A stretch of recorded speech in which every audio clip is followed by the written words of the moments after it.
Welcome to the chaos.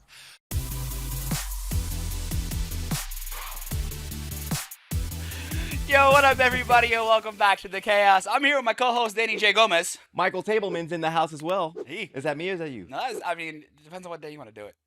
You can be me tomorrow, I'll be you today. Okay. All right, How cool. about Danny Tableman? I don't know if that works. Today on the show, we have international DJ, content creator, and if you've seen this man out anywhere, he stands out how tall he is and his crazy hair. Ladies and gentlemen, TieDye. Welcome. How's it going? What's up, buddy? Thank you for being here. Oh, great to be here. So we're excited to have you on. You're the first big-time DJ we've had on this show. And I know I've seen you perform multiple times. You're awesome. But let's start how you got to that DJ world, because you went from the nightlife to DJing, and then now you've really cut out the nightlife, and I'm proud of you for doing that. So let's just start, and then we'll get to why you decided that you needed to change, because once you changed, man, your career started taking off. Yeah, this is true. That I definitely had to make some sacrifices to get to where I want to be. All right, so how it all started? I think it all started back here in LA, where I grew up, and I was throwing a lot of parties and events when I was like in high school, like the end of high school, and obviously my family didn't really like that. I didn't really want to go to school that much anymore, kind of just floating through it. So then at this time, Instagram was getting like really popping, and Vine was popping off. Vine was at like what's Vine? And there's big influencers for the first time. So I started getting all these Viners, and then we would get houses and brands, and I'd tell them, hey, let's get these brands, and then I'll say, hey, I have all these influencers that will post your guys' brands, or someone has a sick house, like a mansion or something like that, and we'll promote for it, and then they'll let us throw a party. So we started doing that like every weekend, throwing these huge ragers. So I did that for a bit, and that was really great, and I made a lot of connections throwing events, and then I went off the grid for a year, was as an assistant, and I came back, and I needed a job, and I had no place to stay. So then my friend Ali let me stay with him, and he connected me with this guy named James Hall. He's a promoter out in Hollywood, and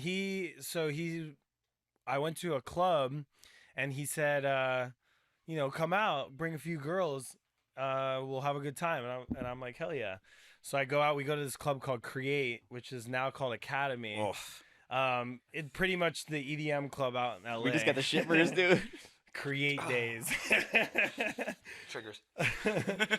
So we went to Create, and he's like, bring a few girls. So obviously I threw it all at parties, and I would always constantly hit girls up to come and stuff. So I ended up showing up with like 35 girls, and he was like, what the what is this?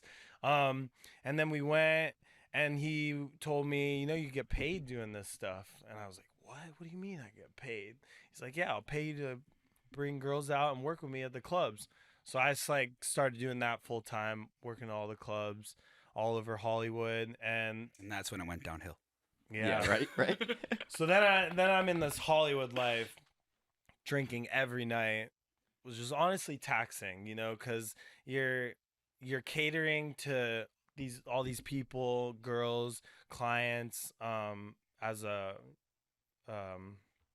basically hospitality. There it is, and hospitality. So I'm drinking every night to make sure that everyone's having a good time, and that's why people come out with me, because we'd have a good ass time. Especially when I started working with my friend Dom. We're crazy together. Anywho. Yeah, you guys, I love TieDye now, but when he was in his promoter days, like we 86'd him from the sky deck. I'm like, I can't deal with this. He'd hit me up like, hey, he would call me like, hey, I'm like, no, and just hang up the phone like, no, absolutely not. Now I love him to death. But yeah, I was You're not a promoter anymore. he's not a. There's some cool. Shout out to the promoters. cool ones though, Yeah. for sure. I'd be standing on tables, pounding bottles, Sneaking- pouring bottles, trying to pass wristbands, sneak girls in, underage people, take bottles from this table, have this person Lord. up the. I was young. Lower 20s, 21, 22, just hecticness. Yeah, So it's come a long way. yeah, It's come a very long way. for sure. So naturally, working in nightlife, you meet a lot of people, you make a lot of connections, meet a lot of celebrities, et cetera, et cetera. From doing that, I made a lot of really good friends with DJs. So yeah, TieDye's been around the nightlife scene for a while, and he was definitely crazy. Again, pain in the ass, but a lot of people are in that spot. But he's such a good-hearted person. But I remember there was a point where his manager and me were having a conversation. He was just like, "Yo, man, I gotta really get my together because you really wanted to make that transition and saw the bright future you had, but that this was really holding you back. So like, Yeah. where was your headspace, and where was the realization that like, yo, I need to make a change if I want my life to go where I want it to go?" Yeah, so once I started getting into music and I actually started DJing, I basically transitioned out of nightlife, used my resources, learned how to DJ, and um, started getting gigs because, after all these years of doing nightlife, you could cash in some favors. So I did, and it worked out well.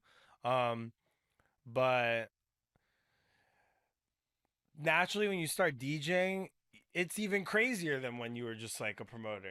Now you're playing parties and having a good time and whatever. And I was like riding on that for a while, and I was just partying and coming up with excuses why I had to go to this festival and this festival. But I will say that a lot of that, I'm always networking. That's something I've always done since I was in high school. Networking. Like I'm in the city, I meet all these people. I should connect with as many people as possible and build this network. And I'd say that's the most like one of the most important things that I've done over the years.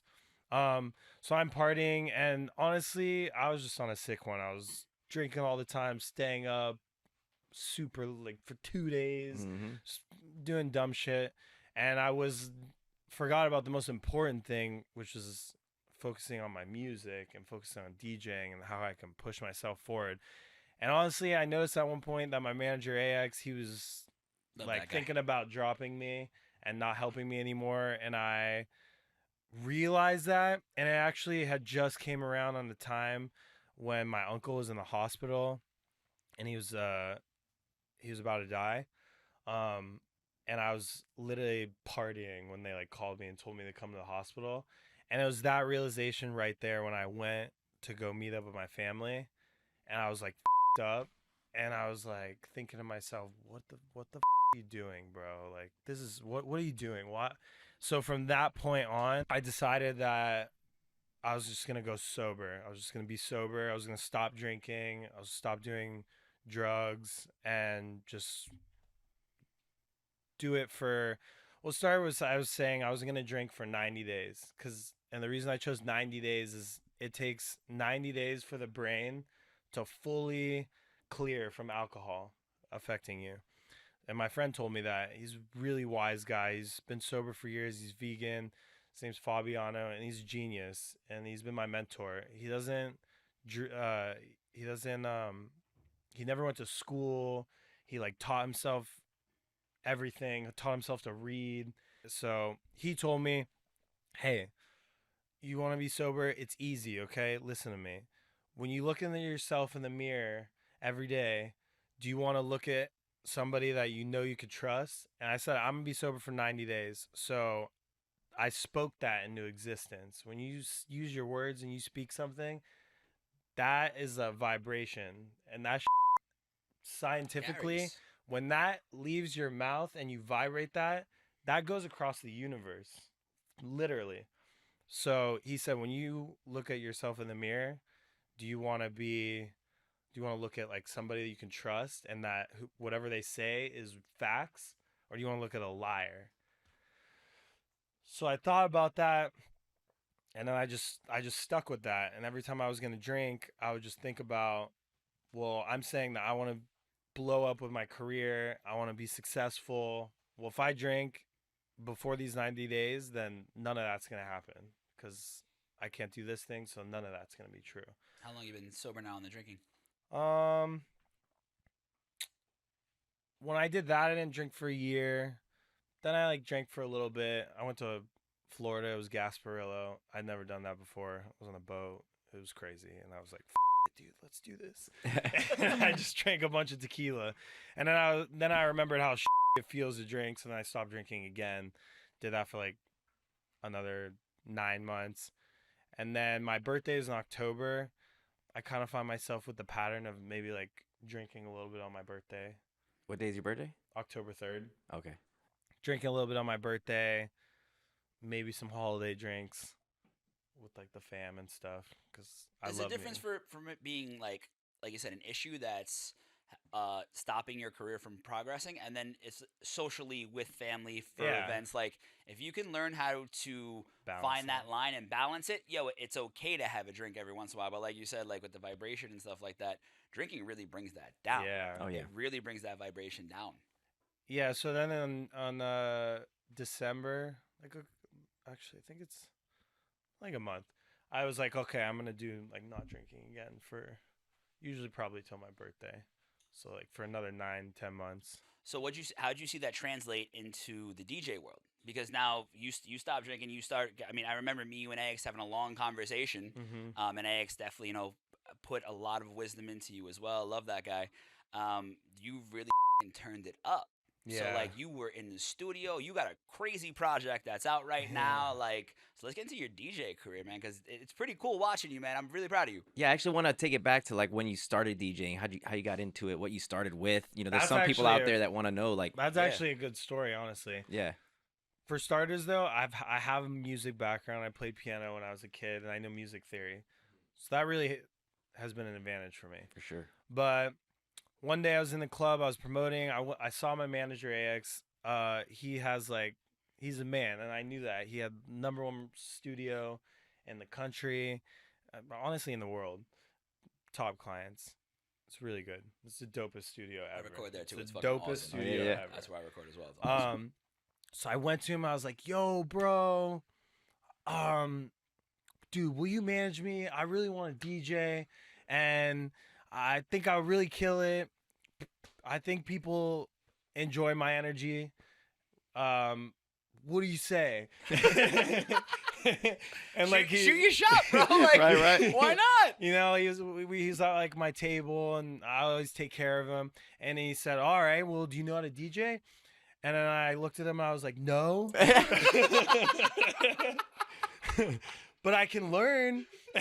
So he looked at me and he's like, "Well," he's like, "Go learn, and then we'll talk." Yeah. You might need to learn how to do that.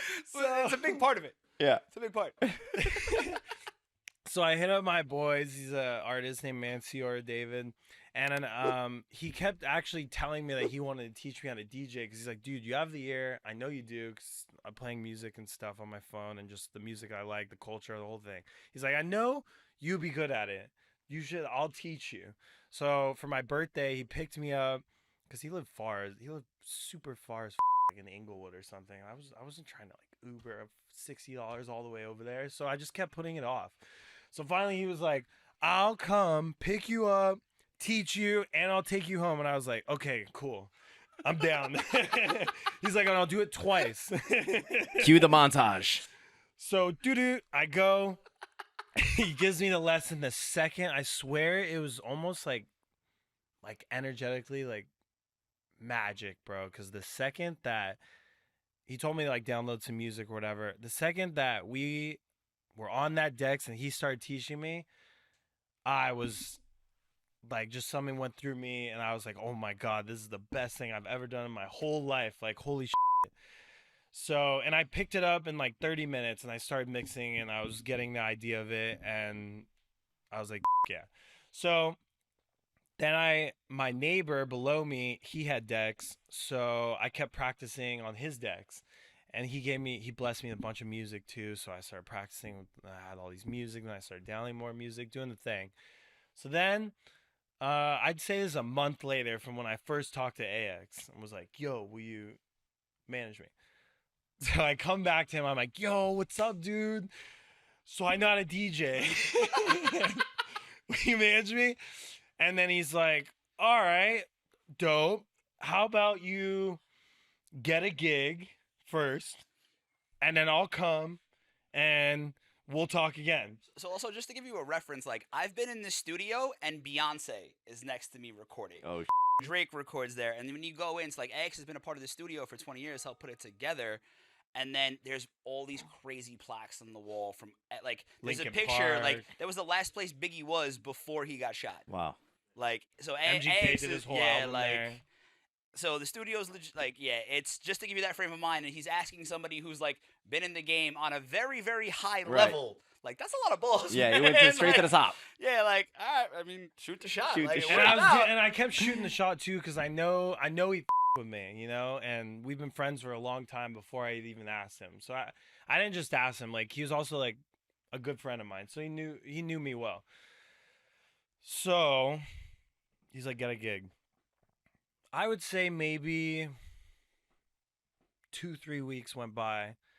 And that's when I said, doing nightlife all these years, I'd cash in these favors, and I started being like, yo, can anyone give me a gig? So I hit up all these people, and then I don't remember who, but I landed a gig at Avalon Theater in Hollywood, which is a sick ass venue. Legendary. Yeah. Yeah, So man. he's like, I got a gig at Avalon. And then I went Right. back to him and I was like, yo, bro, I got a gig. Are you ready for this? It's at the Avalon. He's like, the Avalon? I'm like, yes. He's like, all right. I don't think you knew that you were going into this legendary spot at the time.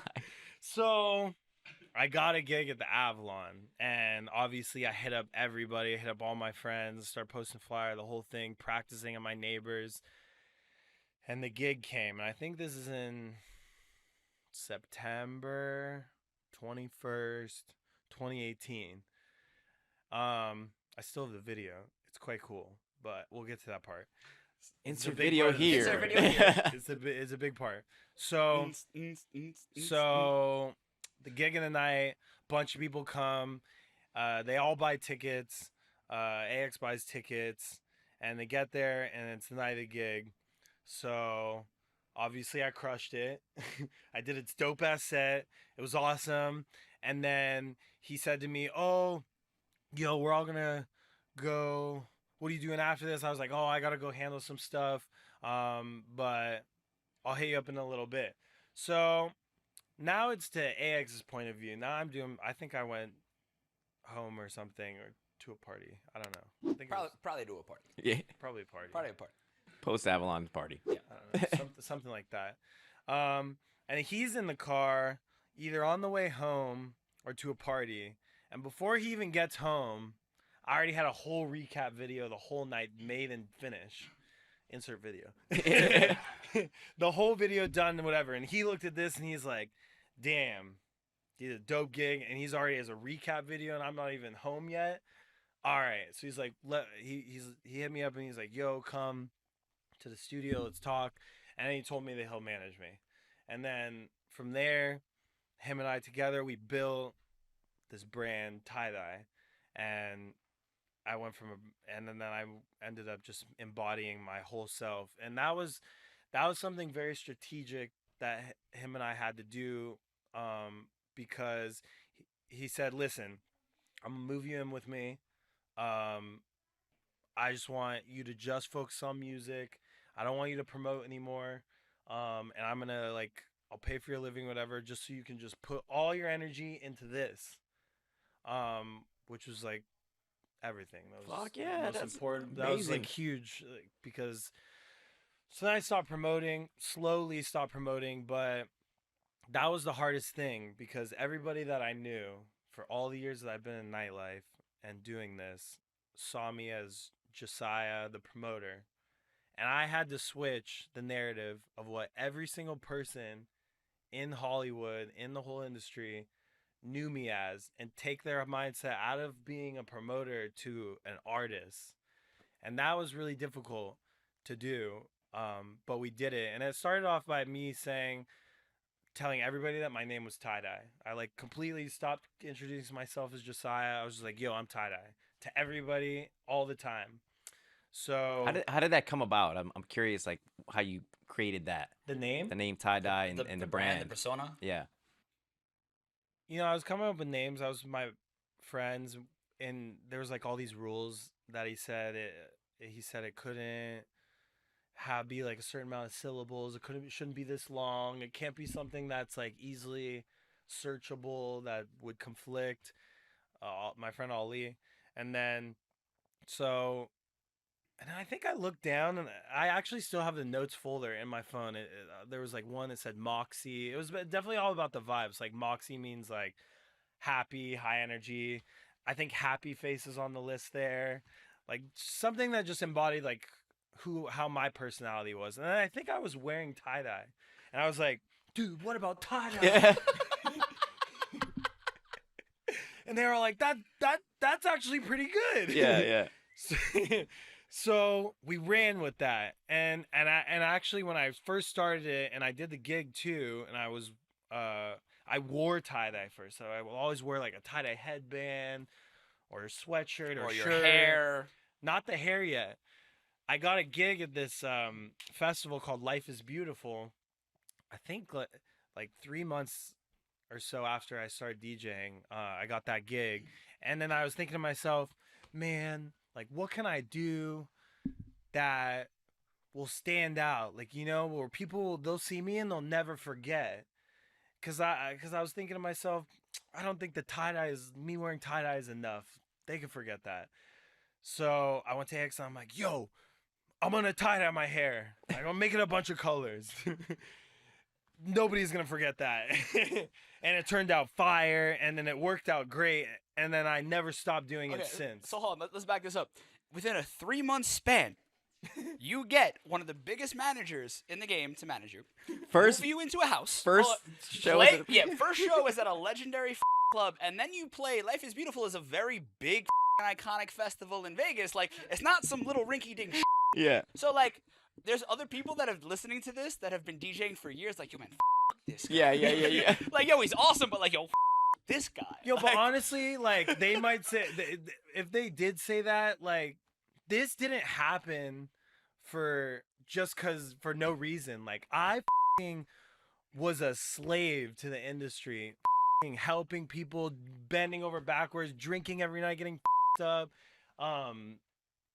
just catering to everybody but myself. Yeah. I obviously perked out from it and had a bunch of dope ass experiences because of what I was creating around me and helping people, but that sucked. And it definitely killed a part of me. That's what a lot of people know? don't see. Like, they say it takes 10 years to become an overnight success, where, like, people even look at me and you, it's like, oh, man, you guys are doing great. Like, life's amazing. And it's like, yo, man, if you knew the dark holes that we have been in, like, it's not easy to get to this point. And same thing for you. Like, that's hectic. That's it was draining. hectic, you know? And one thing that you can't teach is how to network. Mm-hmm. Networking is a skill, man. It really is. Especially in this city, in this industry, like, that's it doesn't matter how smart you are, what you got going. If you know the right people and know how to get in those doors, like, you're golden. Absolutely, man. Yeah, for like 5 years, 6 years, literally the second I got out of high school and could really turn up things, I was networking. I was networking so hard that you won't even believe this. I was going to community college at SMC. My grandparents pretty much didn't want me to live with them anymore because I was doing something that none of them understood. They're like, why the does he care about Instagram? Why does he care about being around all these influencers and whatever and this and throwing parties? They didn't understand what I was thinking about I'm connecting with all these people that I know are going to be so famous. And honestly, I was trying to be like popping and doing that too. I was like selling Instagram accounts and making money that way and stuff like that because they're easy to grow. But I wanted that, and I was surrounding myself by it. So they're about to kick me out. Right down the hill was UCLA. And right down the hill at UCLA were all the frat houses. I basically I pretended to be in one of the frats. I pretended to go to UCLA so that I could be in the frat. And then the brother who was pretty much was like they needed more pledges and they didn't have enough. And me and my boy we were like, we'll do it. Turn your up. So I pretended to go to UCLA, was in the frat, and the best part too, the funniest, most best satisfying part is there are kids that went to school with me, high school with me, that kind of looked down on me because like I was just always off. And they came to my frat parties, and they thought I went to UCLA. And I let them think that I went to UCLA, and they were like, "What the like, how the did this happen?" This dude wearing a Bruin sweatshirt and shit. Trolling them. But yeah, like, so I started throwing all these parties, helping the frat, turning the throwing the craziest parties, helicopter, honestly throwing at such crazy parties that the school started. It's a Project X style shit. Yeah. Yes, Project X style. Like, I have a video. We could insert video. Here. I was like, yo, man, I want to throw a party tonight. I sent out a text because that's how it was. I just had so many numbers. I would send out enough text to where it would just spread like wildfire. Where there's nobody there at this one of these apartments in UCLA and Westwood, and it went from like 0 people to like almost 1,000 kids out here just like yeah, Project X fucking losing their minds, shit's throwing all over the place, like it's nuts. So I already knew how I could network all these influencers and they just all wanted to party. Like they're blowing up and like making videos and they have all this money. They just want to party. I wanted to party. And I would get like brands to sponsor the parties. Shit. So here I was. That's how much I wanted to like. I think it all ties in, you know, being a DJ. As a DJ, I'm DJing because I want to throw a party. I want to throw a good party. I want people to have a good time. So that's what I've always like been doing. You know, throwing parties and giving people a good time. And then now I get to play the music that give people a good time, which is. So how long you been DJing now? Like 4 or 5 years? 5 years. So in the last 5 years, recap, because you've played some wild things, you've done some back-to-backs with some cool people, and you got a new project out that's pretty big and gonna really change some of the EDM stuff that's going on. Like, he's got some cool shit in the works. Oh. Yeah, definitely the strategy. It's all about a strategy. Everything that you do, that you're doing, it's so much a strategy that this is how much of a strategy it is. This is how much of a strategy it is. Everyone needs a strategy. So if everything that you're doing, you're thinking, I'm doing this because it's going to give me this. I'm going to do this because it's going to lead to this. Everything that you're doing has to be a strategy. If you just find yourself doing things, I'm going to do this. I'm going to do this. I'm going to do this. But with no like lead to the next thing, then you're not going to go anywhere. Nothing's going to progress because you don't have a strategy. And recently, I realized how important a strategy is. My friend Mahez, who's a really talented, amazing DJ, he's blown the up. He has a song that's like almost has 1 million plays right now with Insomniac. He really helped. He's my brother. We've been living together, and I'm watching him figure it out and get like, and he's been like mentors me, and it's like, yo, what you're doing, this is not gonna work. You need to do this. You know, like for instance, like my Instagram, I kind of just was posting anything and stuff on there all the time, and he's like, dude, you're an artist, you're a DJ, you're a producer. You can't be posting this on your Instagram. Everything that you post from here on has to be a strategy. It has to be about the brand, yeah. About the music, and so that the only thing that people know when they look at your brand and you is that you're you're a DJ and that you're a producer. So the last 5 years, I'd say the first 3 years that I was DJing, 2-3 years, I was just off and partying. And I'd say like 2 years in is when I realized I had to turn everything around, be sober. I also realized that I have to start making music. I started off DJing, not making music. I'd say like 3 years ago, I was like, because all these gigs kept happening. I kept, you know, like Life is Beautiful and all this stuff. It kept happening, but then I hit like a roof, and I realized I couldn't get any bigger than what I was doing. Maybe a little bit, but I couldn't get any bigger unless I started making my own music and really creating a whole ass brand and artistry. And I realized that, and that's when I'm so thankful for the opportunity that AX put me in. because now I got to be in the studio. Because before I didn't really utilize the studio. I was an idiot. I took advantage of the opportunities I had. I didn't realize how awesome it was that I was even with all the things, all the tools and everything was in front of me, but I was just focused on like the fun of it, like partying like I already made it. That didn't work. So I started focusing on the music and the strategy with AX's clients and everyone that he's surrounded by. We are able to strategically integrate these things and align them with my brand and other brands that are coming to the studio, like rappers, because the rap world and the EDM world and dance world are two completely different worlds, different cultures, and the stuff that I'm doing, they honestly never even hear or interact with that music.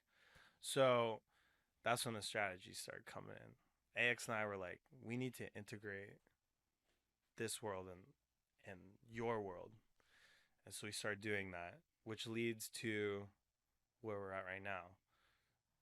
We created the strategy, and AX is boys with because obviously Future, he performs at not performs. He always that energy. And he'll not just be at energy, he'll book that out for days, 24 hours straight, all 3 rooms. It was a lot of money. What was that, Energy? Energy is the name of the studio. Oh, okay, gotcha. So he's always at the studio. So AX obviously has become friends with these people who are always at the studio. So Future's artist, Go. Obviously, you know, there's that song that came out recently with Future and Fred again. The Turn Off the Lights. Turn off the lights. Okay. So that really is really important to the industry right now, because that song, a little bit, not a lot of it, just a little bit, integrated that world and this world, my world. So hip hop EDM. Hip hop EDM, and it blew up. And everybody saw what that did. So Go, it was really random. I would say like on some divine shit, because Bro, everything up to this point for you has been on some divine shit. Right. Like, Or random. yeah. Random divine. it Yeah, has been random and divine. Yeah. Yeah, it has. It's the name of the movie. Randomly Divine, starring Sir TieDye. The funny thing is the divine stuff always Insert happens. here. Yeah. Randomly divine. Some like sparkles. Yeah.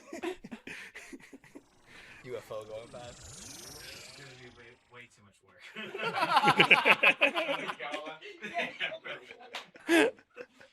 So continue. So you're on a project now, Future, Go. Yeah, so I just got out of a relationship a couple weeks ago. Shit's been hard. I was not feeling the best. And I came back to LA right after. And I just had all this emotion built in me. And I understand why Taylor Swift is always heartbroken. and having to go through some shit to make hits. Because that is real. When you're making music and you're putting it into how you're feeling, put a feeling into your music, it just comes out special. We were just talking about this. Maybe this is where we have to drop the Return of the Mac song, right? Right. Return of the Mac. Sorry, the song literally came on before we started before you got here. Oh, no way. Yeah. So I've been here, back in LA, back in my grind, not worrying about another person. And there's just something strategic about that when you can just work on yourself. So the second that happened, it's crazy. It's like the universe sometimes. If you're not doing something that you're supposed to be doing, things just don't flow. They don't feel like every day doesn't feel like, oh man, this makes sense. This makes sense. It's like, oh, this is happening. You're worrying about this and you're putting all your energy into something else than the things that you should be focused on. So it's just really weird the way that as soon as I came back to LA, because I was living in Arizona, just makes no sense. Zero benefit. I was in love. That was the benefit. Yeah. Love or lust at this point? So That's a whole other That's a whole other conversation for another. Moving along. So Part 2. I'm back in LA, and just everything starts making a lot of sense and flowing. And I call AX one day. I forgot what I said. And he was in the car with Go. And the night before, AX told me to send him that Fred Again song. So he was in the car with Go, Future's artist. They're also related. They're cousins. He's in the car with Go, blah, blah, blah. And then my conversation with him ends.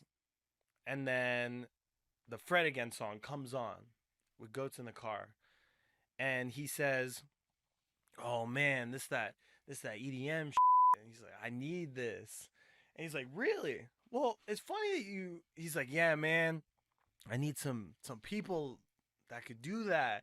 Like, that's so funny that you say that, because the guy that you just called, me, is a sick producer, DJ, and then he also showed him Mahez, his Instagram, who I was talking about earlier, and everything he's been doing. He's like, yo, lock it in. Let's get him in the studio.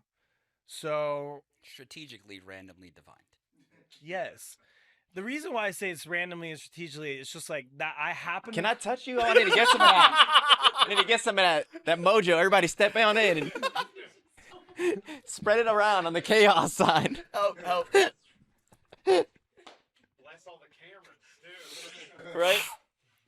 That's awesome. So keep It's going. a great story, man. This is awesome. really great. So, like, the randomness is that I had called him. He happened to be in the car with him. So there was the reference to, oh, this person. And then that song happened to be playing in the car when they were in the car together. And he heard it and said that what he needed. And then now, a day later, me and Mahez were in the studio with Go. And we're like, all right, for sure. And he is telling us how he wants some EDM. And he sends us, we're like, okay, we need the acapella of the song, what you want to use. Well, the acapella is straight gas, and Lil Uzi's on it too. So it's him and Lil Uzi. So I'm thinking to myself, oh, Lil Uzi's tight. I love Lil Uzi. And then I hear Go, and Go is hard, bro. He's so hard, and he honestly sounds like Future. And he's got his flow, and it's dope. And so now me and Mahez, we lock in the zone, and we start doing our thing, building around the song. He's vibing. Go, while we're doing this, Go just like, all these girls keep coming in, just another girl. And like, I turn around at one point, it's like a straight party behind us while we're making this song. And all of a sudden, we get to a certain point in the song, everybody is straight vibing. Like, the song is fire, they're partying, they're jumping, the girls are like, oh, this is crazy, this is great. And you gotta think, like, a lot of songs for hip-hop artists, not taking anything away from it, they're awesome, they're just simpler to make a hip-hop beat. It's all about the vocals that give the song, so that's usually like 6 layers. When we make a song, that it could be 30 layers, you know, creating this. So we're creating something with 30 layers, and they're hearing it happen and vibing, and all of a sudden we have this amazing song, and it's done. It's incredible. And then he tells us, yo, honestly, I want to do like a 6-song EP, like, and I have all these vocals with all these features. Let's do a whole thing. 10 days straight, like literally 10 days straight, creating this album for this kid Keith and San. Their vocals are amazing. It was a hip hop album, and we just took mushrooms the whole time. Everybody who came in the session had to take mushrooms. So they were taking mushrooms, we were taking mushrooms. We were there for 10 days we made this masterpiece hip hop album. When he says locked in, like, yo, they're literally like sleeping. So at I the was studio. sleeping. Yeah. We You're were sleeping at there. your studio, I was ordering eating food, there. like, you don't I was leave. waking Yeah. up. It's I would awesome, wake up though. at It's like fucking 4 dope to a.m. do. sometimes, and then go back to the beat and I'd fall asleep, and then he'd go in on another beat and fall asleep, and then like that was the flow. Honestly, the way I think of it is we are holding the energy, and we are making a portal in there. Dude, that's awesome, man. It's just like we are creating such energy in that room by not leaving. We would only leave to like shower. So we did this. We were like, if we're gonna do this EP, this 6-song EP, we got to do the same way we did it before. We got to lock in days on end, not leave. So that's what we did. We stayed there. I think I didn't shower for like 2 days one time. I didn't sleep. Like honestly, I last night was the first night of sleep. I've had like bags under my eyes. Like I look like I haven't slept at all, but for good reason. And we were locked in there. And 6 songs later, we did the whole thing, start to finish. We did it in 3 days. And the people on the album, we got Goat and Future for a song. We got Goat, 2 songs by himself, and then another one with Goat and OT Genesis, and then another one with Goat and ESTG. And, bro, it's amazing. And it's like, it captivates the culture, and that's what we did it for. Me and Maz, we are doing this for the culture. We have these artists that are so unbelievable and known across the world, and we have an opportunity to really actually make some music that It's different. taps in It's different. everywhere. You know, like we got this kind of UK garage style. We got some stuff that has like a Afro-y tech house vibe. Like we did it for we did this for the house culture, and that means everything to me. And I started super underground, like deep house, when I first started DJing, and then my manager and mentor and friends, they all asked me, where do you want to get to? Like, where's the goal? I was like, main stage, EDC. And that was the goal. They're like, all right, well, if you want to do that, you can't play this music. And that was actually the reality of it at that time. 6 years ago, Deep House would never be on main stage. Hell no. It's Tiesto's, Martin Garrix's, stuff like that. Now, that's a thing. Deep House, more underground is on main stage. Shit. And even then, they have their own stages. They're huge, huge. And once I lived in Miami for a year, very recently. I lived in Miami for a year, and it was the best opportunity ever for me because I got to like fully engulf myself in the culture. I don't drink, but I also have connections at this club called Space.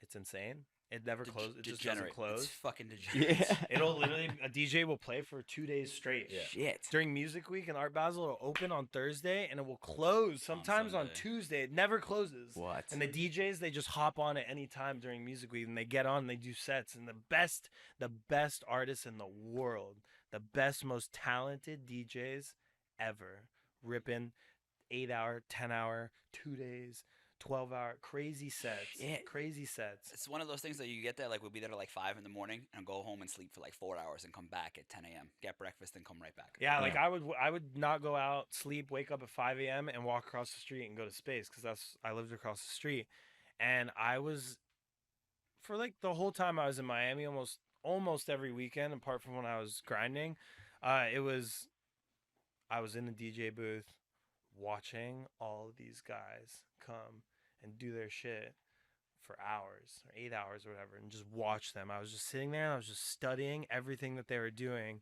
and seeing the music they were playing and just like school and getting engulfed and really in the culture. And that's why I like love Miami, and that it made it like, and really became clear to me exactly where I want my music, what kind of music I want to be making, and where I want to be playing it, and where I want it to be heard. And I want that like all over the world and in Europe and all of that. So Miami made me realize exactly the music that I want to make and put out. Because before, I was just making different house and tech house. There's no strategy. You figured out the strategy. Yeah, yeah. Figured out the strategy, and I ran with it. So we made this EP, man. Is for the culture. It's unbelievable, and I can't even believe it's the first music that I'm gonna put out. Like I haven't put out anything yet because I've been like waiting, and I'm just so thankful that it's happened. And it's been like really surreal. And when is that? What timeline is that? Because depending on when we put out the episode, This maybe is we probably gonna come out in the next 2 or 3 months, can. Oh yeah. and I think in a month the Uzi song is. So we're gonna put the Uzi song out first as a single, and then right after, maybe a week or two later, the EP is gonna drop, and like nobody's gonna be ready for that. Ooh. Cause dude, it's Future on some house and that's crazy. Cause Fred Again, great song, 4 words, turn off the lights, you know? The album that Black Coffee and Gordo did was dope. They did that with Drake. Not his last album, but the album before. Amazing album. Dude, we hit everything. Not EDM. I don't play EDM, but Yeah. but like that where it's gonna be played everywhere. So I got hope. a 2-part question for you on Yeah. this strategic, divine, random ass run you've been on the last five years. Part 1, how do you manage? What's the key to staying in that wavelength vibration that's keeping you here to be able to manifest so quickly? And then secondly, after this crazy one run, what's the thing that you're most grateful for that people can look out for that are trying to do what you've done? Because homie, it's very inspirational to people, and it's like, yo, if you really just put your head down and like have the balls to take a shot, like, yo, look what the could happen. Yeah. Yeah. Being sober was the biggest thing. You gotta think alcohol, parties, girls, drugs, all that is just distractions. They're not there to help you. None of them. Been Not there, one done that, bro. Not one thing in any of that is there to help you. It's there as a distraction. Alcohol is called spirits for a reason. That shit your whole vibration, your energy, and everything. You know, you're intaking spirits that are with your flow. We're like that. mainly water. With that. You know, we're mainly water. You want nice, filtered, purified water cruising through you, or some like toxic, drug, alcohol infested keeping you going, you know? People think that it doesn't help. That's because they don't do it long enough. After you've done something and not done it for like 3 months, I remember when I first stopped drinking, it was really hard. It was super hard for me. And I got like really bad social anxiety when I go out. But I would just fight through it. And I fight through it, and I was like, I look at my how many days until it was 3 months, and I was just like, oh, you got this.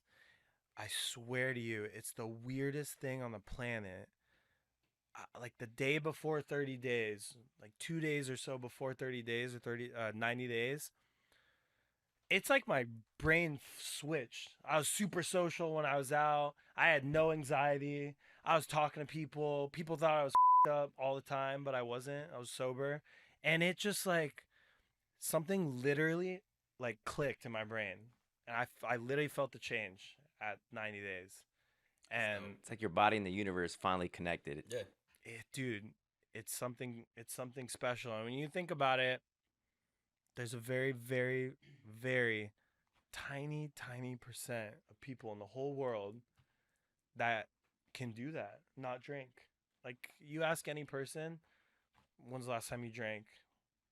How's the longest time that you didn't drink? Be like, oh, I didn't drink for like 2 weeks, a month. Nobody's trying to send that for 3 months, 90 days. It's a long time. But it's not that long if you think about the whole year, 12 months. And I did that, and I realized that the second that I was doing that, I was on a different level than anybody that I was talking to or seeing automatically. Mm-hmm. That's amazing. They might be like more successful or at another level in a sense, but I know when it comes to like spiritually, physically, energetically, I was You're right there. different than any of them. I was like on a different thing, like a different frequency. plane. Yeah, literally. yeah.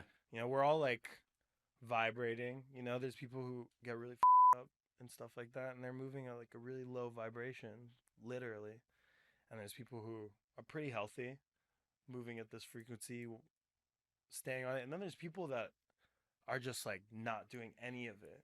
Think about how much different that is, you know? They don't want you to be the world or whatever. I don't want to get too Conspiracy theorist? yeah, too conspiracy, but you got to think they don't want you to be like that, to be healthy like that, and to not take all these temptations to make more money for everybody. And that's why it's there. So the second part, what's the thing that you are the most grateful for before we get you out of here? I would be nowhere without my team and my friends and my family, my manager and my team, and like my best friends, my friend Chris, Mahez.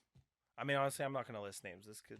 But like mainly, dude, it's my team, especially my manager, because you can't do it alone. You can't do this shit alone. You want to make it, don't try and do it alone, because you need a team. You need a strategy, and you need a team that you all work together to accomplish something. Because if everyone knows what they're doing, they're all moving on the same frequency. I mean, dude, imagine a team together that's like all sober, all moving on the same frequency. Like, think about how much we have one right here, actually. Yeah, Yeah. That's Yeah. why we're here how at much the moment. vibration is going that you're just carrying as a force, affecting people. It's crazy too. I can't tell you how many people I've actually gotten to like go sober, and I didn't even mean to. I was just telling them about my experience, how I did it, my mindset, not wanting to like lie to myself, etc. And then like 3 months later, them texting me, dude, thank you so much. You changed my life. Like, you know, I'm sober now, and everything is so much better for me. And I'm thinking to myself, that's crazy. And that's what chaos control is all about. How we control our chaos, and somebody listening to this that's struggling with alcohol or drug addiction, like, make those changes. They could save your life. The real hashtag of this is 90-day challenge. 90-day challenge. Insert here. I literally challenge every person. Don't even do it because you think you have a problem or whatever. Do the 90-day challenge just so that you can prove that you can. To prove to yourself that you don't even have a problem. That like you don't need to do this. You know, just do it. Do it to prove to yourself that you can. Because if you can't do it, then maybe there is something that you need to fix. If you can't even be sober for 90 days. 3 months out of the year. That's a great way to look at it. Yeah. Yo, TieDye, man, we appreciate you being on here. You've given some wisdom, and I think, again, a lot of people are going to definitely take what you said and really take it into account. So where's the place that people can find you, check out your music, your blogs, everything, just to hear more about you and watch your career? Because, you're going to be seeing this dude on main stages at some of the biggest festivals in the world. Yeah, I can't in the wait next to hear. year or two, like, easily. Thank you. I appreciate that. You can check out my Instagram. It's TieDye, ITSTIEDYE. All caps, right? All caps. All caps. It's tie-dye. If you send me something, you better put TieDye in all caps. Yeah. Or put me on a flyer. Anywho, and then I guess by the time this comes out, you'll be able to go to my Spotify and check out this project because it will be out. And then there's my SoundCloud. It's TieDye everywhere. I don't know about Spotify, what it'll be. I think it'll be TieDye. Either way, you'll find it. It'll be find easy it. to find. Man, it was so good having you. Like, I didn't know you before, and I didn't know what to expect, but like your stories are hilarious. Energy's So great. random, like Random putting divine. yourself in the right situations, even though you think they're the wrong situations. Sometimes you just gotta, make it work. It's what you're trying to do, your strategy, right? And I love that strategy, man. That really resonated with me. So thanks for that, dude. That's awesome. We appreciate you being on here, brother. Love you. Thank you. We'll see you next time on The Chaos. Peace.